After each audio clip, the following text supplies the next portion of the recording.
Барлықтарыңызға сәлем, сіздермен бірге Сманова Меруерт YouTube арнасы. Бүгінгі сіздерге ерекше тігіп көрсететін құрақ үлгім дәл осы тюльпан гүлін жапырақпен тігуге қалай тігілу керек жолдарын сіздерге тігіп көрсететін боламын. Ерекше әдемі құрақ түрі. Бұл құрағымыз біздің күрделі болғандықтан мен жапырағын ерекше басқаша қылып тігетін боламын алдағы уақытта. Сол үшін сіздер мұқият видеоны соңына дейін көріңіздер. Сонда дәл мына жердегі жапырағым үлгіміз басқа болады.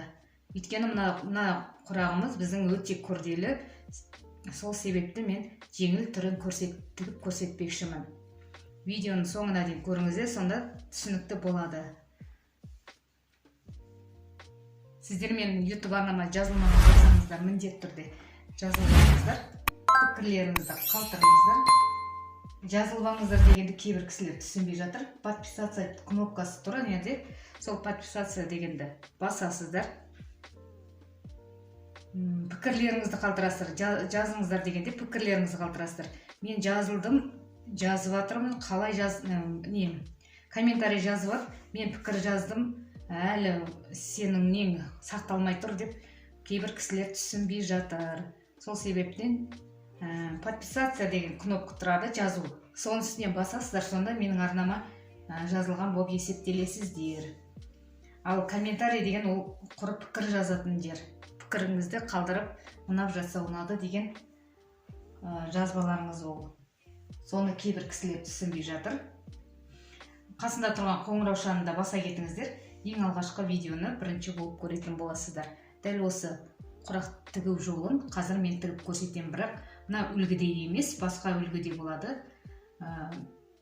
Жапырағымыз басқаша түседі. Сол себептен мұқият соңына дейін көріп алыңыздар.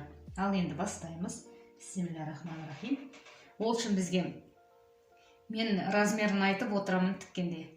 Дәл осы қызыл матадан, 3 түрлі ғанақ матадан тігіледі бұл гүліміз. Квадратымыз 5x5 квадрат. Ал мына лентамыз біздің ені 5 болады, ұзындығы ұзын болып қала береді. Тігіп отырып кесесіздер.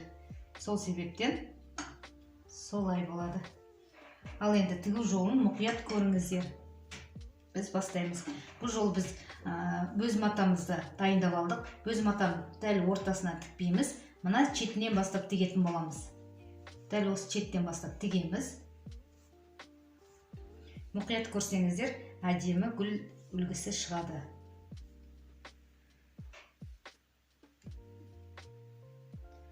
Дәл осылай қойып аламыз. Енді бізде мына қызыл немізге, квадратымызға мына лентаны қосып тігіп аламыз.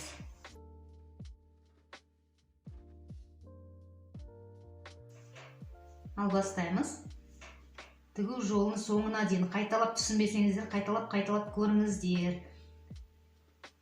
Бұл күрделі құрақ үлгісі болғандықтан түсінбей қалуларыңыз мүмкін.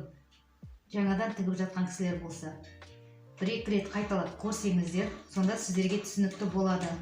Түсінбей жатып матаңызды кесіп тастамаңыз. Бір кісілер айтып отыр, мен матаны кестім, бір-біріне келмей тұр деп. Сол үшін мұқият көріп алыңыздар, содан кейін барып тігу жолын бастайсыздар. Ал енді бастаймыз. Бисмиллахиррахманиррахим. Квадратымызға лентамызды тігіп аламыз.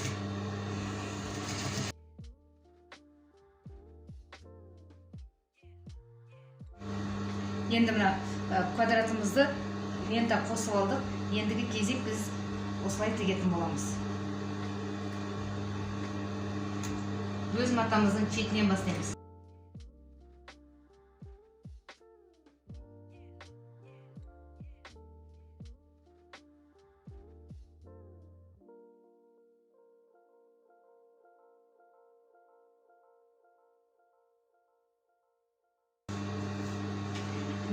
Артық лентаны кесіп отырамыз.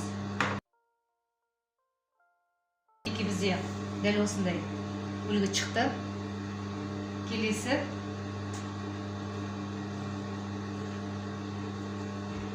мына шетке тігетін боламыз.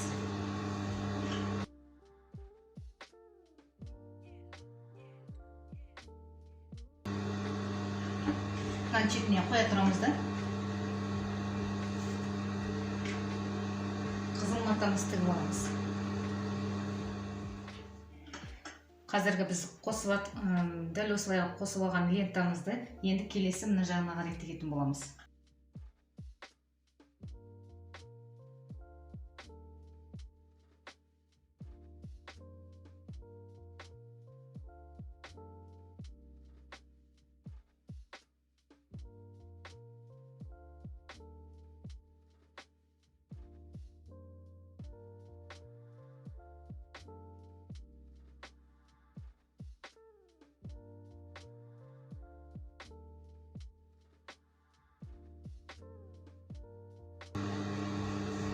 Неге бізде мындай үлгі шықты.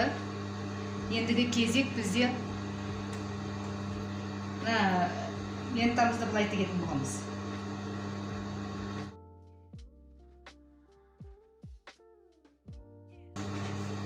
Керісінше қарап тігетін боламыз.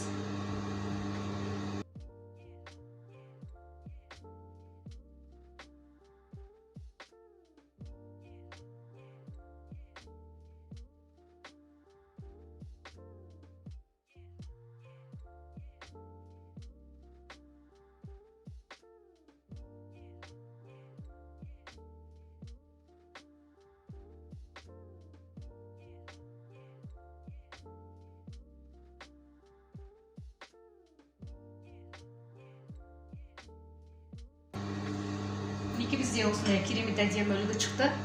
Келесі бізде қызыл лентамыз тігеміз.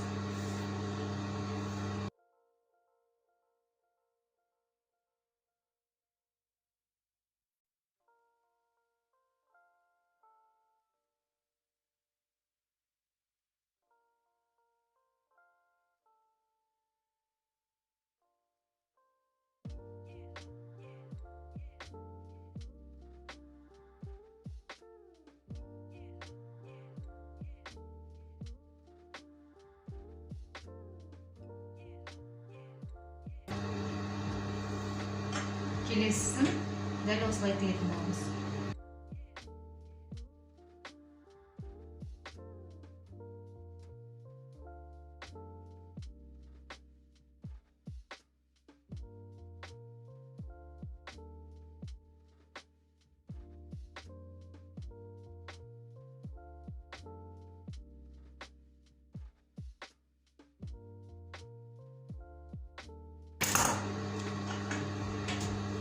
Бізде тюльпанның үлгісі шықты. Ендігі кезде бізде жіңішке лентаны тігетін боламыз. Бұл лентамыздың ені 2 сантиметр, ұзындығы ұзын болып қала береді.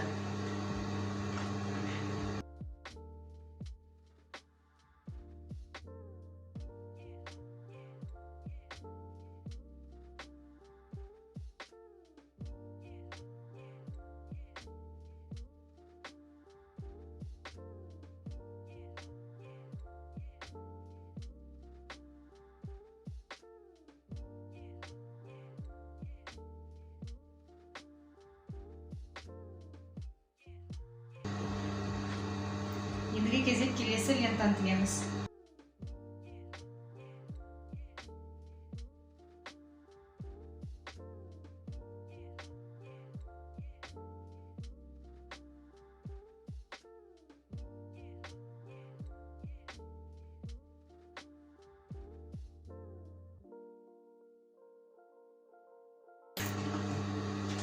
Міне бізде керемет әдемі дәл осындай үлгі шықты. Келесі сіздер қалай ойлап отырсыздар? Жапырағы қандай болады деп. Мен ерекше үлгіде жапырақ болсын деп дәл осындай қылып тігіп дайындап алдым. Ол үшін біз бұлай дәл осылай қойып аламыз бір-біріне.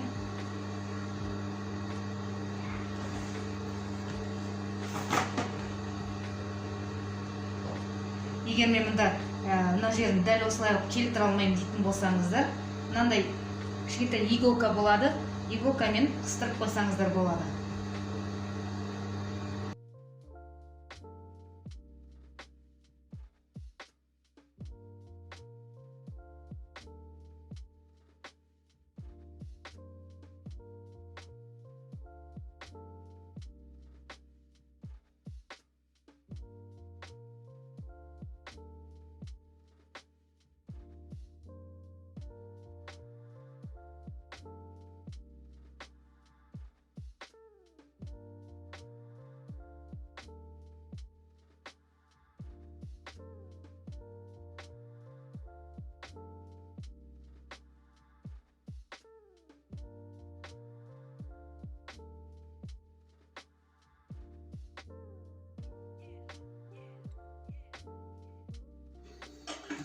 Мінекей бізде дәл осындай әдемі үлгіде құрағымыз шықты. Енді шетін жақсылап айналдырып тігіп алатын боламыз.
Шетін жақсылап айналдырып кесіп аламыз. Тігіп алған матамыздың артық кусоктарын кесіп алып тастаймыз.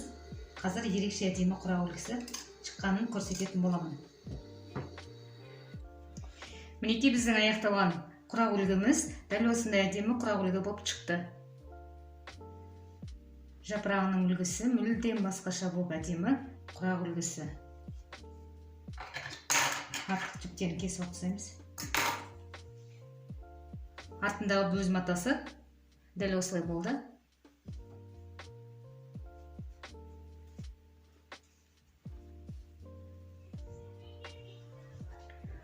Мінекей ерекше әдемі құрақ үлгісі. Ал мына тюльпанымыз мүлде басқаша. Екі түрлі құрақ үлгісін сіздерге тігіп көрсеттім бүгін. Мына қиын болған себептен мына гүлді тігіп көрсетуді жөн көрдім. Ерекше әдемі құрақ, тігіп алсаңыздар болады.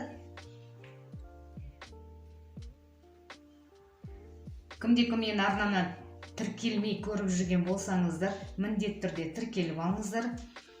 Менің еңбегімді бағалап, комментарий жазып, лайктарыңызды аямай басыңыздар. Қазақтың төл өнері қолдап жүріңіздер. Егерде кімде-кім жаңадан құрақ тігуді үйренгілері келіп жүрсе, арнама жазылып, тұрақты көріп отырыңыздар. Мен ерекше бұдан да керемет әдемі сызбалар дайындап жатырмын. Алдағы уақытта көрсететін боламыз. Сол құрақтарды өткізіп алмау үшін менің арнама міндетті түрде жазылып алыңыздар. Жазылмай көруге болмайды. Міндетті түрде жазылыңыздар.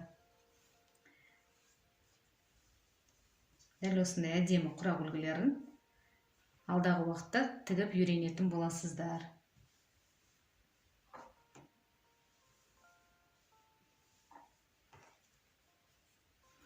Мен сіздермен қоштаспаймын. Келесі видеода кездескенше сау болыңыздар. Арнаға жазылуды ұмытпаңыздар.